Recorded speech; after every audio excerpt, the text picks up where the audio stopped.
बिहार में राजनीति जो है वो नई मोड़ ले चुकी है, जहां नीतीश कुमार फिर से वापस जा चुके हैं आरजेडी के पास और इसको लेकर बीजेपी जो है वो जगह जगह अपना प्रदर्शन कर रही है। और यहां पे बीजेपी के कई कार्यकर्ता हैं जो नीतीश कुमार का जम के विरोध कर रहे हैं। तो कार्यकर्ताओं से जानेंगे कि वो कैसा महसूस कर रहे हैं और नई सरकार से क्या क्या उनकी अपेक्षाएं हैं। कई लोग हैं यहाँ पे, क्या ठगा हुआ महसूस कर रहे हैं? नहीं, ठगा हुआ नहीं हम लोग महसूस कर रहे हैं। नीतीश कुमार जी कुर्सी कुमार के नाम से प्रसिद्ध हैं। इनका काम है पलट जाना, समय आता है पलट जाते हैं। जब इनसे तेजस्वी यादव अलग हुए थे तो इन्होंने कहा था कि अब कमर पर पानी आ गया, सीना पर पानी आ गया, अब तो नाक में पानी जाने वाला है, हमारी राजनीतिक हत्या कर दी जाती। और फिर उसी के गोद में जाकर के बच गए हैं। तो ये सरकार कितने दिनों तक चलेगी? हमें नहीं लगता है कि बाकी समय जो पूरा हुआ है वो पूरा कर सकते हैं। इनका अच्छा, ऐसा लगता है कि नीतीश कुमार अवसरवादी हैं, अवसर खोजते हैं। इसके बारे में तो हम लोग से ज़्यादा आप लोग को पता होगा, क्योंकि जब ये नीतीश कुमार जी का बयान आता है तो आप लोग के मार्फत ही हम लोग को पता चल पाता है, क्योंकि आप लोग एक सूचना का बहुत बड़ा यंत्र है। नीतीश कुमार ही अपने मुंह से कहने वाले हैं कि मेरी सरकार, मेरा पार्टी रहे ना रहे, मैं कभी जीवन में भी पलट कर वापस राष्ट्रीय जनता आरजेडी में नहीं जाऊंगा। और उन्होंने अपने भतीजा के बारे में भी अपशब्द कहा था। उसी प्रकार लालू यादव ने कहा था कि नीतीश कुमार अगर कहते हैं कि वो बीमार हैं तो इसका मतलब ये सोचिए कि वो बीमार नहीं है, वो गंदा षड्यंत्र बैठे बैठे रच रहे हैं। वो एक सांप की तरह हैं जो अपना केचुल छोड़ता है। जब उसको पता चल जाता है कि वो उसके जितने भी बिहार की जनता उसके बारे में क्या सोच रही है, उसके विधायक उसके बारे में क्या सोच रहे हैं, तो वो अपनी सरकार को बचाने के लिए, अपनी कुर्सी को बचाने के लिए उसके बारे में। और राबड़ी देवी ने भी कोई गलत नहीं कहा था कि नीतीश कुमार बिन पेंदी के लोटा हैं, जहां मन होता है वो वहां डूब जाते हैं। अच्छा, यहाँ पे कई युवा भी हैं। जनरली लोग ऐसा बोलते हैं कि तेजस्वी यादव युवाओं के नेता है, लेकिन यहाँ एक युवा हैं जो बीजेपी से हैं। क्या लगता है तेजस्वी यादव कुछ कर पाएंगे? देख रहे हैं 10 लाख नौकरी की वो बात की थे, तो अब हम लोग इंतजार में हैं उनके। देख रहे हैं जो 10 लाख नौकरी वो कब दे रहे हैं, और सम्मान वेतन की बात किए थे, देख रहे हैं। और हमें तो जहाँ तक माननीय बिहार के मुख्यमंत्री श्री नीतीश कुमार जी पे तो ये विश्वास नहीं है। और हम ये कह रहे हैं जो हमारे बिहार के जो मुख्यमंत्री हैं वो 2025 में हम सभी युवा और हम सभी जनता उनको हिसाब अच्छे से देंगे। नौकरी की जो आप अभी कर रहे हैं, आपने ही और तेजस्वी ने ही कहा था कि जब हमारी सरकार बिहार में बनेगी तो वो 10 लाख रोजगार देंगे। और जब उन्होंने उप मुख्यमंत्री का शपथ ग्रहण किया उसके बाद आप ही लोग उनसे ये सवाल पूछने गए थे, तो वहाँ पे तेजस्वी यादव कहते हैं कि मैंने ये बात कहा कि जब मैं मुख्यमंत्री बनूंगा तब। अब अभी जब वो अपने बात में बिफर गए हैं, अपने बातों से वो पीछे हट रहे हैं, तो बिहार की जनता इस बार उनको जो जवाब देगी कि वो बिहार की जनता से जो वादा किया था नौकरी का, वो नौकरी कहाँ? युवा अब उनसे सिर्फ नौकरी मांग रही है। अच्छा, जहाँ बात कर रहे हैं रोजगार की, तो युवा तो बीजेपी से भी नौकरियां मांग रहे हैं, उस पर क्या बोलेंगे? देखिए, उनको सोनिया गांधी फोन किया कि आपको रोजगार के लिए हम जहाँ तक कि रोजगार की बात है तो भारतीय जनता पार्टी अपने उसको लोग जानता है कि वो विश्वसनीय पार्टी है और गरीबों की पार्टी है। रही रोजगार की बात, तो रोजगार भारतीय जनता पार्टी देने का काम कर रही है। अभी मान लीजिए कि हमारे दरभंगा में जो एयरपोर्ट बना उसमें भी रोजगार बढ़ा, बिहार में जो अस्पताल बन रहे हैं उसमें भी रोजगार बढ़ रहे हैं।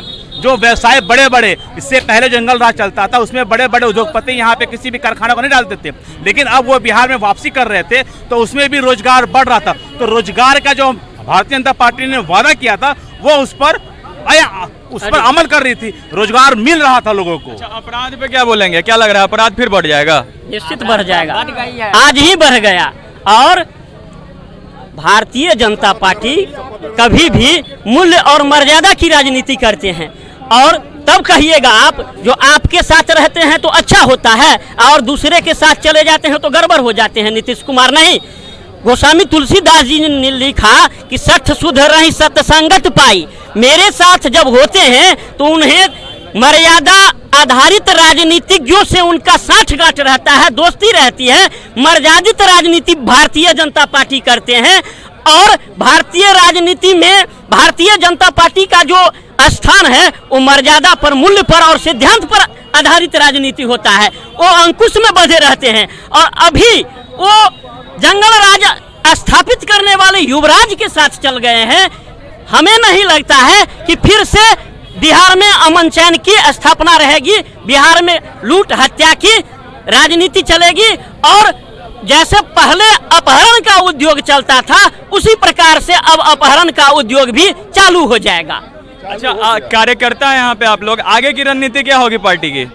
आगे की रणनीति जो हमारी होगी उसमें कहने की जरूरत नहीं है, क्योंकि इस बार आरजेडी हो जदयू हो, दोनों ने अपने अपने वादों पे एक दूसरे को जो कटाक्ष किया था, उसके बाद भी दोनों ने आज कौन सी ऐसी उन दोनों के बीच में बातें हुई कि वो दोनों पार्टी एक दूसरे के साथ होगी। और रही भारतीय जनता पार्टी की, तो भारतीय जनता पार्टी इस बात का हम युवा दावा करते हैं कि दोनों दल मिलकर चुनाव इस बार लड़े 2024 में, 2025 में, जहां वो अपना अपना जनप्रतिनिधि खड़ा करेंगे, वहां भारतीय जनता पार्टी का कोई भी सिपाही खड़ा हो जाएगा, उनको बहुमूल्य वोटों से मात देकर अपनी सरकार बहुमत बनाएगी।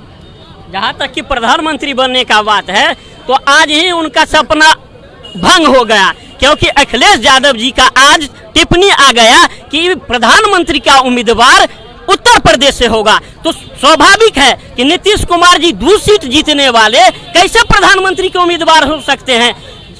एकदम लगता है और सत्य भी है कि नीतीश कुमार से ज्यादा संख्या उनका आएगा, अखिलेश जी का आएगा। तो अखिलेश जी तो आज ही उनके सपना को चूर चूर कर दिए और प्रधानमंत्री का दावेदारी उत्तर प्रदेश से होगा। अच्छा, एक चीज़ बताइए, अभी आप लोगों के साथ नीतीश कुमार आप लोगों को धोखा दे दिया, इससे पहले भी आरजेडी को धोखा दे के आप लोगों के पास आए थे, तो जब आपके पास आए थे तो आप उनको अपना लिया, अभी क्यों बोल रहे हैं कि धोखेबाज है? देखिए, धोखेबाज वो हम लोग को नहीं दिए, वो अपने आप को धोखा दिए हैं। जो जनादेश 2020 के चुनाव में माननीय नरेंद्र मोदी जी के नाम पर जो यहाँ बिहार के पब्लिक ने उनको मत देने का काम किया, सत्ता में बने रहने का काम किया, वो अपने आप को धोखा दिए हैं, हम लोग को नहीं धोखा दिए हैं। उनका महत्वाकांक्षी इतना बढ़ गया है कि औकात है उनको वार्ड अध्यक्ष के, वार्ड काउंसलर का, अब बनने का ख्वाब देखते हैं प्राइम मिनिस्टर का। ये पॉसिबल है? पहले वो तो 8वां बार बने हैं मुख्यमंत्री का शपथ और एक बार भी वो जनप्रतिनिधि नहीं बने हैं, मनोनीत जनप्रतिनिधि बने हैं। पहले तो आवे फील्ड में, पहले पंचायत का चुनाव लड़के दिखावे वो, तब विधानसभा का, तब वो प्रधानमंत्री का ख्वाब देखेंगे। नीतीश कुमार मुझे धोखा नहीं दिए, अपने आप पर धोखा दिए हैं। और वो हम नहीं, जिनके साथ गए हैं माननीय तेजस्वी जी के साथ, वही उनका नाम दिए हुए हैं पलटू राम, बिना पेंडी का लोटा, उन्हीं के साथ गए हैं। हमको क्या धोखा देंगे? आने वाले समय में जनता उनको धोखा देगी, जो जनता का जनादेश को उन्होंने ठुकराया है और अपने स्वार्थ के कारण वो उन्होंने। अगर आने वाले टाइम में नीतीश कुमार आप लोगों के साथ आते हैं तो आने दीजिएगा? देखिए, राजनीति में कोई दुश्मन और कोई दोस्त नहीं होती है। राजनीति में सिद्धांत की लड़ाई रहती है। जो हमारे सिद्धांत में आएगा मैं उसका स्वागत करूंगा, लेकिन अब यह संभव लग नहीं रहा है। अब उनका जो ख्वाब है प्रधानमंत्री का, हमको लग रहा है कि एक आध 6 महीना साल भर का वो राजनीति करने वाले हैं बिहार में। वो बिहार से कहाँ पतन हो जाएंगे, कुत्ता कुकुर पूछने वाला नहीं होगा। तो ये थे दरभंगा बीजेपी के चुटकुला के रूप में कहना चाहेंगे मुख्यमंत्री के विषय में। बोला मैं पलटू राम से विनती उछाल कर, एक बार रोजगार देना भाई सवार कर, इनमें भ्रष्टाचारी घुसखोरी छोड़ दो, इनमें भ्रष्टाचारी घुसखोरी छोड़ दो, फिर ईमानदारी से विकास मोड़ दो। इन सब के साथ इनमें जरा विश्वास दो, जनता के आकांक्षाओं से लबरेज सरकार दो। सुनकर पलटू राम ये कहने लगा, जनाब क्या दूं भला मैं आपकी पसंद का जवाब, क्या डालूं आपकी विनती में, क्या निकाल दूं, कहिए तो मैं आज ये सरकार भी छोड़ दूं, कहिए तो मैं ये सरकार भी छोड़ दूं। बस हम आपसे विनती करेंगे कि यह पूरे बिहार में फैलाइए। हम आपके माध्यम से, आपके चैनल के माध्यम से कहना चाहते हैं कि कम से कम आप सरकार बनाए हैं, अच्छी बात है, लेकिन बिहार की विकास होनी चाहिए, चाहे वो आपके माध्यम से हो या हमारे माध्यम से हो। भ्रष्टाचार की नहीं बढ़ना चाहिए, घुसखोरी नहीं बढ़ना चाहिए, इस पर वो काम करे। हम अगर ऐसी काम होती है, बिहार की विकास होती है, हम स्वागत करते हैं, लेकिन हमें उम्मीद नहीं है कि वो ऐसा कर पाएगा। जो 8 बार पलट गया उसकी क्या विसात आने वाला, आप बताइए, वो प्रधानमंत्री का ख्वाब देखता है। तो ये थे दरभंगा बीजेपी के कार्यकर्ता, उन्होंने अपनी बात रखी और नीतीश कुमार का जम के विरोध किया। अब आने वाली सरकार क्या करेगी क्या नहीं करेगी ये जनता बताएगी। आप लोग कमेंट सेक्शन में लिख के बताएं। मेरा नाम है प्रियांशु, धन्यवाद, जय हिंद।